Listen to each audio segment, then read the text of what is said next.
All systems go. Clear for liftoff.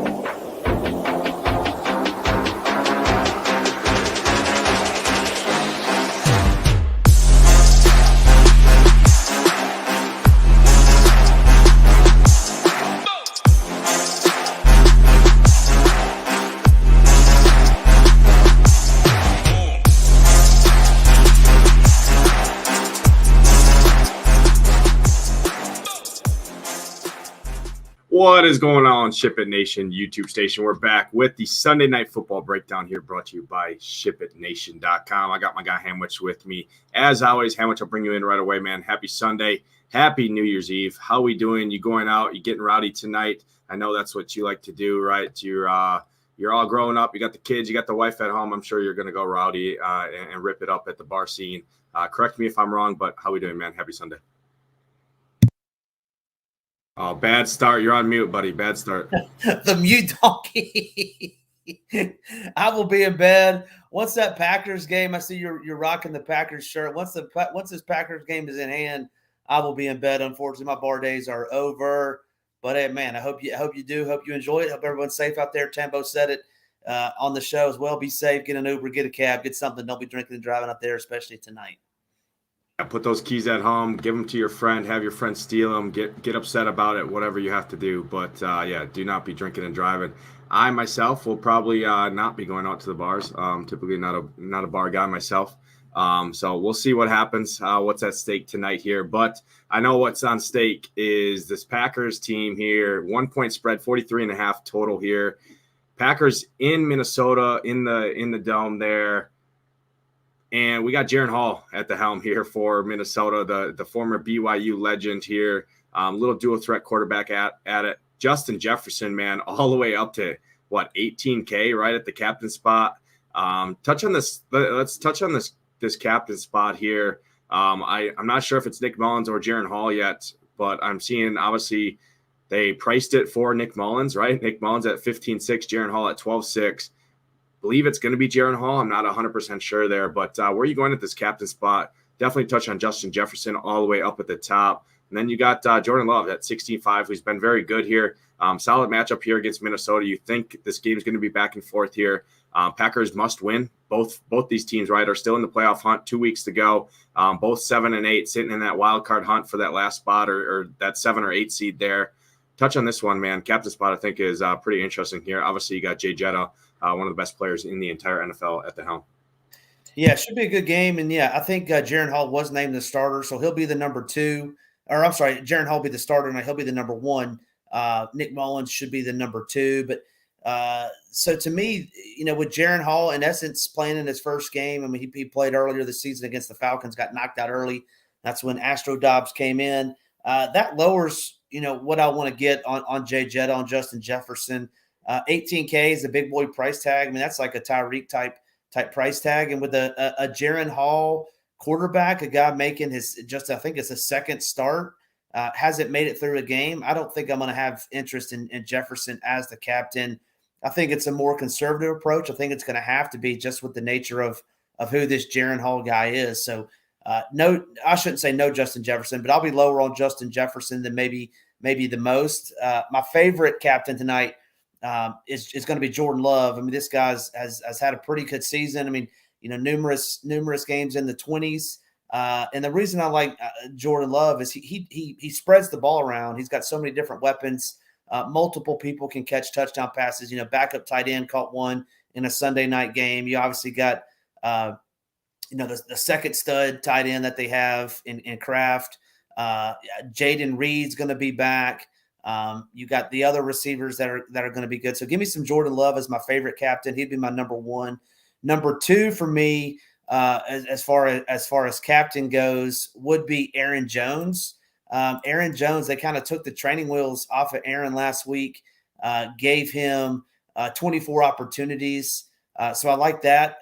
Again, I think, must-win game. They're going to give it to one of their better players, one of their veterans that's done it. So give me some Aaron Jones. And then third for the Packers, and I believe he's coming back, pretty sure, is Jaden Reed. They've just found numerous ways to get this guy the ball into rounds, screens, you name it. Jaden Reed's a very good player. So those would be my top 3, which obviously are all Packers. I think the Packers go into Minnesota and win this game tonight. Well, I like the sound of that because I'm with you. It's not a biased take here. I just think with the unknowns, right? I obviously still got Justin Jefferson here, but the Packers, I mean, man, if they can figure out this freaking defense, man, I mean, they'd be a couple games above 500, right? Jordan Love's been playing great all season long. I think he is the quarterback of the future here in Green Bay. He's definitely showed some love, if you will, for some success here. So I do like Jordan Love quite a bit at the captain spot. I'm going to be with you underweight on Justin Jefferson here with the unknowns at the quarterback position. He's still the greatest wide receiver in the league, right? Packers are without Eric Stokes and Jair Alexander tonight, which does make a difference, right, for a guy like Jefferson here. But I'm just going to side with these cheaper captains here. I really like Jordan Love if I'm spending up. I do like Aaron Jones there, but my favorite captains are going to be Jaden Reed, Christian Watson. I like both of those. One of those two guys. Both have fair price points, 10-5, 11-1. You can beat this Minnesota team through the air here with the Packers. I expect them to be passing the ball. Aaron Jones obviously is heavily involved in the passing game too. That's why I like him. And then on the Minnesota side, I think my favorite Minnesota piece is actually going to be Ty Chandler at 12-3 here. Running backs can gash this Packers team. Ty Chandler's been shown to be involved in this offense quite a bit here. He's got a fair price point at 12-3. He's involved in the passing game as well. Does hurt a little bit with a dual threat guy like Jaren Hall in there, but I'm not really sure how much Minnesota's going to have Jaren Hall be running wild out here on this field. So for me, it's Jaden Reed, Christian Watson, Ty Chandler, and then Jordan Love, Aaron Jones going to round out my captain pool. I like all of those. I do side with you here. I do like the Packers to win this game. I think it plays pretty close to what the total is, 43, 44, 45, somewhere in that realm. Probably a field goal or so game just because I know how the Packers do it, right? That defense has been absolutely atrocious, man. We got to get that guy out of there running that defense. That's a whole story for another time. We got enough time to talk about that. But let's jump into the flex position here. Want to bring up obviously the kickers and the defenses like we do every show here. Greg Joseph, Anders Carlson, Vikings, and the Packers defense. 36, 4K for the Vikings. 36 against that unknown, right? With that quarterback there. Yeah, I get it. He's at home, but making his first start here against a team in a must-win game for both teams, right? The pressure could get to him in prime time, New Year's Eve, right? He could be thinking about, hey, wishing he was back in BYU, partying it up with all his college friends, being the man of the town, right? When you're the quarterback there, you got kind of life by the you know what down there. So talk on those, talk on the kickers, and then any other flex plays, some of these value plays, right? You got guys like Sammy Torre down there, Patrick Taylor, Johnny Mont, Luke Musgrave at just 3K flat.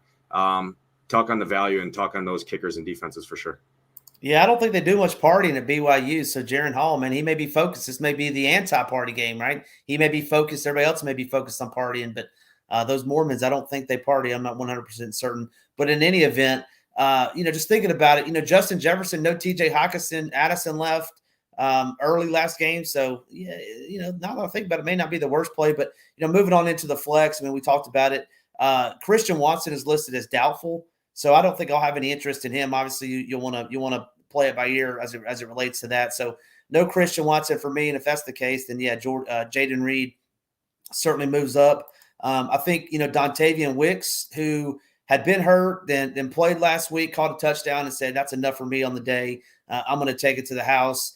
He's questionable as well, so I don't mind Wicks in the flex if he plays. I really like him and Reed. And then I think both kickers are viable. 5,000, 4,800 for Joseph and Carlson. I don't think is the worst play. I actually have a little bit of interest in Alexander Madison. And I know you talked Ty Chandler. Ty Chandler has taken this backfield over. But I think Madison gets some work, and at 4,400 for a guy that I think is going to touch it 10 times, could get a touch or two down near the goal line. I don't mind it at all. So give me some Madison at low owned would kind of be where I'd go. And then I'm not going to really dive into these, Madison, just looking at the pricing on these guys after the Packers at 3,600. I don't think I'll go anywhere there. Malik Heath or Brandon Powell with so many folks missing. I think Powell might be okay, but that would be it. I mean, just looking at everything else, Johnny Munt at 2.8 is going to be tight end one, but I don't think I'll go there. So Powell's kind of where I'd cut it off for me. Yeah, I do think the value is actually, we got a lot of value plays on this. I do think Dontavian Wicks is going to miss here again with Watson. So that brings in guys like Malik Heath, right, who stepped in once Wicks went down. Definitely has shown he's been heavily involved. And it also brings in a guy like Bo Melton, which you saw tick up quite a bit last week with the injuries there. So Bo Melton, 2.4K, I think he's fine. Johnny Munt right there as a starting tight end right now with Hawkinson going down, I think is a fine value play there. So I do think you got some good values. Bo Melton, Johnny Munt, Malik Heath. Malik Heath, definitely my favorite.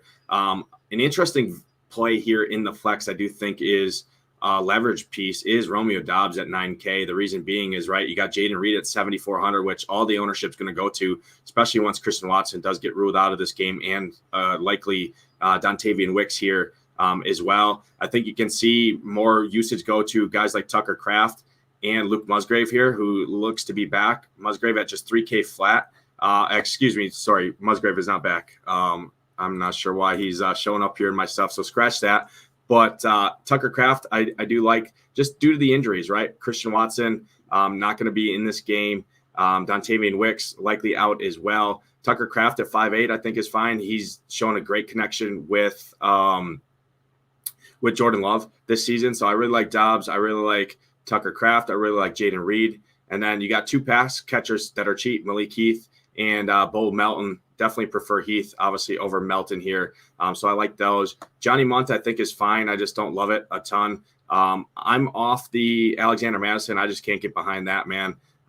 It's just brutal. I would much rather just play Ty Chandler. And then I do like this Packers defense a little bit as well at 3,600. They can turn it over. I know they're without Stokes and without Jair Alexander here, but it's still Jaren Hall. It's still the Vikings here. These games typically play much more competitive, right? Division rivals here, both in a must-win spot. So I do like the Packers defense. And then I really like Anders Carlson here. I mean, you look at what he's been doing, 11, 11, 8, and 11 in his last 4 weeks here. He's got a good leg on him. He's been good. Has missed a couple extra points, but he's made it up with a couple 50-yarders. So I do like him in the flex here. A.J. Dillon, can't get really behind A.J. Dillon at 5,400. You're really hoping for a pass interference or something. He comes in there with his big-ass thighs and runs a 2-yard touchdown in there a couple times, but much rather just get to a guy like Tucker Kraft for $400 more. So I think we broke this down pretty good here. Any final thoughts before we get on out of here? Roster construction 3-3-4-2 think is obviously going to be the common routes, but you could see one of these sides just kind of go off on the other one, and you could see a 5-1 be under-owned in this spot because I do think the fields are building for the 3-3-4-2 builds here. Yeah, I would agree with you there. Yeah, 4-2, 3-3 in a 2-4. And I think if you went 5-1 or 1-5, I think you're going to be very different. I don't personally think we need to get there tonight. There are cheap pieces if you want to go there, just based on the injuries that we have. But yeah, I think we broke it down well. Basically, talked about every player that we think is viable, and hopefully we see another SHIPIT Nation logo at the top like we did last night in that Dallas game. Yeah, we had a lot of close calls. I was the first loser again, as always, which has been a couple times this season. Hurtful, but overall still pretty good for the pocketbook overall. But yeah, we broke it down pretty well. Don't think you really need to go below Bo Melton, right, at 2,400. And I think, like you and I both, right, we don't really need to go down that range too much because we do like these more mid-tier captains. Sounds like we're both a little bit underweight on Justin Jefferson here, which I do think Justin Jefferson still comes in as the highest owned player for good reason, right? He's got the highest ceiling in this game, but I'm going to take a little approach. That price point is up there. I'm going to hope that Packers kind of do all they can do and make these other guys beat them. So overall, I think we broke it down pretty well. As always, we appreciate you guys watching. Hit that like button, hit that subscribe button on the way out. And more importantly, be safe tonight. If you are going out, you are partying after this game kicks off here at 7 p.m., put your keys away. Do not drink and drive. There's Uber, there's Lyft, there's taxis, there's your friends, there's your grandma, there's your whoever, right? Whoever you need to call, definitely do that. I personally will not. If you're in Wisconsin, maybe, but likely not. Definitely pick up your phone. Go on Uber, go on Lyft, something like that. Get a safe ride home. But how much? Any final thoughts before we get out of here? Yeah, I think you summed it up well. Let's roll. Let's win this main slate. Then let's ship this nightcap as well. Yeah, no, as always, we appreciate everyone watching. Week 17 here, a lot of crazy stuff happens, but I do think we got a good game here on tap for the nightcap. But appreciate everyone watching. For Hamwich, I'm Nadesify. Good luck tonight in your contest. Hope to see those Ship It Nation logos at the top. Let's ship it.